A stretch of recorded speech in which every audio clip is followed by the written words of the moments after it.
What is going on, guys? This is Miasin. So in this video, I wanted to kind of go over a card that I think is extremely interesting for the upcoming format in Phantom Nightmare, because we are shifting into a format that really requires you to summon from the graveyard, regardless almost of the deck that you're playing. There are so many decks that lose to this card right here, which is Sanafon, the Sky Prison. It's very similar to Abyss Dweller.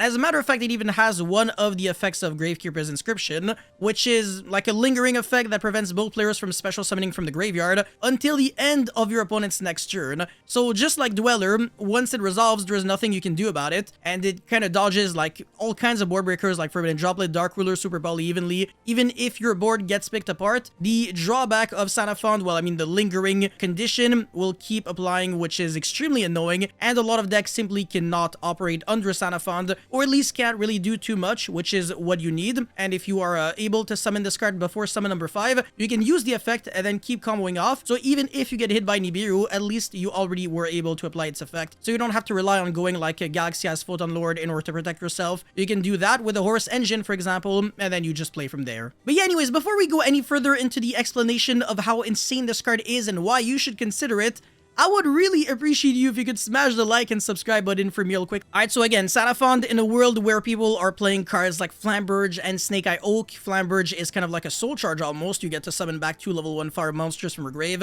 That's pretty big, and also Snake Eye Oak, even though you can kind of bypass Sanafon by summoning from the Banished instead, it is a little difficult to get a fire monster in the Banish, so usually Snake Eye Oak would still lose out to Sanafon. If you can shut down the Kirin from special summoning from the grave, you are also indirectly protecting yourself from the destruction effect, which is relevant because Kirin has to do the same thing, well, the two same thing at the same time. It has to summon back a Fire King monster from the Hunter Grave in order to destroy one card. So you can't just destroy a card but not summon back a monster. And Arvata is also another one of those monsters that summon back from the grave. And Circle of the Fire Kings as well. Some people are playing that over Skyburn in their deck, because Skyburn is only a card that hurts the opponent but doesn't really help you out. Circle is the exact opposite. It helps you out, but it doesn't really do anything against your opponent. But this card, it doesn't rely on you having like any Fire King cards. You just target one fire monster you control and one fire in your grave. You destroy the first one and then you revive back the second one. So obviously you cannot activate this card period if you are under Sanafon, because it tries to summon back from the grave. So if it cannot fully resolve, it cannot be activated. And Monster Reborn is also another card that cannot be used under Sanafon. And some people are playing Monster Reborn almost as board breakers, because you can use it to revive back your opponent's Promethean Princess, which is fine. I mean, it takes out like an interruption from the grave. Or you can steal their Garunix and play from there, actually. So Monster Reborn is not too bad. It is obviously a one-of, but in a world where there is a thrust, at least you're protecting yourself from that. But most importantly, Sanafon is always going to be good against the fire decks, because the most important extra deck plays that they have would be Promethean Princess. You are shutting this down completely with Sanafon, so that's big.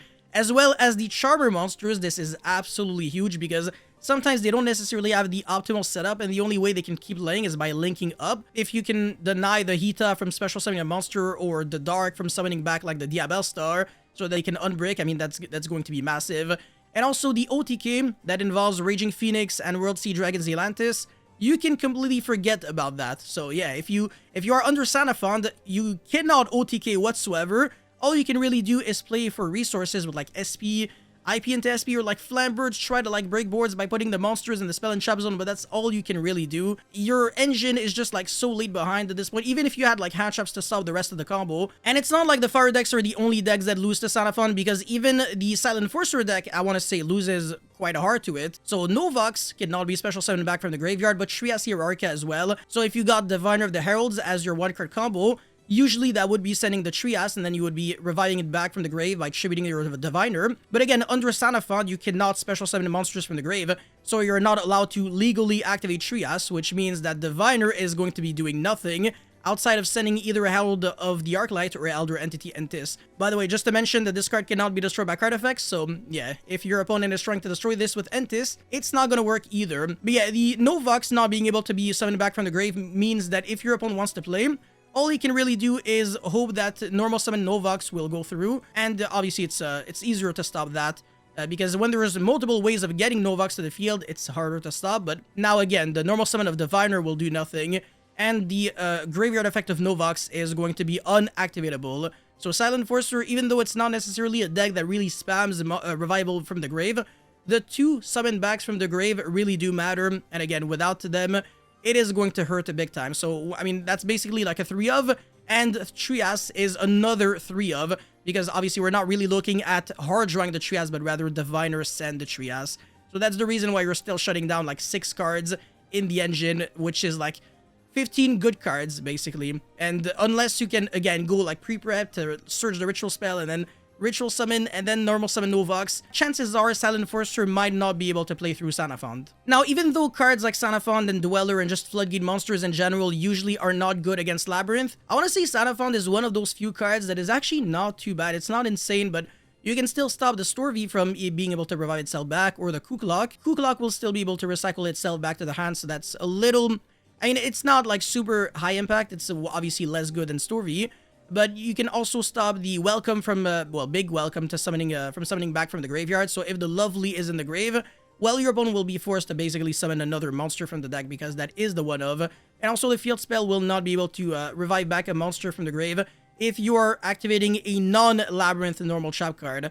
So keep that in mind, but again, it's nothing too massive. At least the card has applications if you're blind summoning it on game 1. Against the Mana Dome strategy, I want to say Sanafond is pretty good. You can stop the Calarium from having the monster reborn when a tuner monster dies, and you can also stop the Scareclaw rival from reviving back either a Scareclaw monster or Visa Starfrost.